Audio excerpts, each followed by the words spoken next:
ଜାବାଲି ତୀର୍ଥ ମାହାତ୍ମ୍ୟ। କାବେରୀ ନଦୀର କୂଳରେ ଦୁରାଚାରୀ ନାମକ ଏକ ବ୍ରାହ୍ମଣ ମଦ୍ୟପାନ, ଚୋରି କରିବା ଓ ବେଶ୍ୟାଙ୍କ ସହିତ ଜୀବନ କାଟୁଥିଲେ। ଦିନେ ଜଣେ ରାକ୍ଷସ ତାଙ୍କ ଶରୀରରେ ଆବିଷ୍ଟ ହୋଇ ତାଙ୍କୁ ନିଜର ଅଧୀନରେ ରଖିଲା। ସେ ରାକ୍ଷସ ଦେଶ ଦେଶ ଭ୍ରମଣ କରି ଭେଙ୍କଟାଚଳ ପର୍ବତରେ ସ୍ଥିତ ଜାବାଲି ତୀର୍ଥରେ ସ୍ନାନ କରିବାକୁ ଆସିଥିଲା।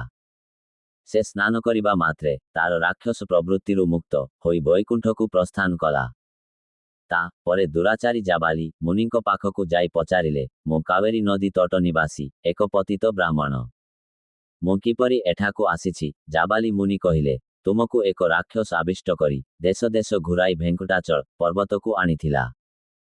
ସେ ଏଠାରେ ମୋର ନିବାସ ସ୍ଥଳରେ ଥିବା ତୀର୍ଥରେ ସ୍ନାନ କରିଥିଲା, ଯାହାଫଳରେ ସେ ରାକ୍ଷସ ପ୍ରବୃତ୍ତିରୁ ମୁକ୍ତି ଲାଭ କରି ବୈକୁଣ୍ଠକୁ ପ୍ରାପ୍ତ ହୋଇଥିଲା। ତୁମେ ମଧ୍ୟ ଏହି ତୀର୍ଥରେ ସ୍ନାନ କରିଛ, ତେଣୁ ତୁମର ସମସ୍ତ ପାପ ନାଶ ହୋଇଛି। ଏହାପରେ ଦୁରାଚାରୀ ସେଠାରେ ଆଜୀବନ ରହି ଜାବାଲି ତୀର୍ଥରେ ସ୍ନାନ କରି ଭେଙ୍କଟେଶ୍ୱର ସ୍ୱାମୀଙ୍କୁ ଭକ୍ତିଭାବରେ ସେବା କରି ବୈକୁଣ୍ଠକୁ ଗଲେ।